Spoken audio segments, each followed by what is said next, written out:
Life would be a lot easier if we had a big crystal ball, especially when it comes to tariffs and our money. I'm Erin Miller, and I'm talking one-on-one with a global finance expert about the impacts and how history may explain the administration's motivations. Theory and history as sort of guidelines to tell us we know that this is going to hurt, that we know who it's going to hurt. The extent to which that this will actually help the middle class will have to sift through the data as it comes in. David Bieri is a professor of public policy at Virginia Tech.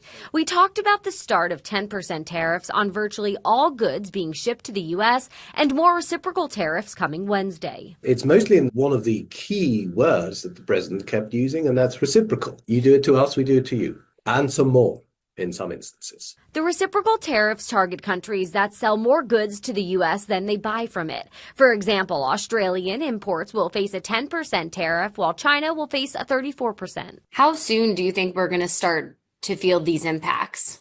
Well, effective immediately. On a host of products, including food, vehicles and parts, new and used, alcohol, electronics, and apparel. Though Bieri says nothing happens in a vacuum. If we're simply focusing on, oh no, my VW is going to get more expensive. Oh no, my Aperol is going to get more expensive.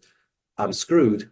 Well, then you're missing the point, because it is true that this is what's happening, but it is also true that part of the inflation that we've been experiencing is because our fiscal position is so out of whack. President Trump is hoping the tariffs will help cut debt and raise revenue. A similar system, Bieri says, also operated about 100 years ago. The Smoot-Hawley Tariff Act of 1930 raised tariffs on over 20,000 imported goods during the Great Depression. Economists argue they have actually made the depression worse, because they have clobbered us. Now in 2025, we'll watch again to see what extent tariffs will impact us and when the market will level out. And I want to get to some of the latest updates when it comes to tariffs and trade now. China is vowing to fight to the end and is preparing countermeasures to protect their trade. This comes after President Trump threatened an additional 50% tariff on China if they don't get rid of their new 34% tariff on U.S. goods. So let's break this down a little bit further. China already has a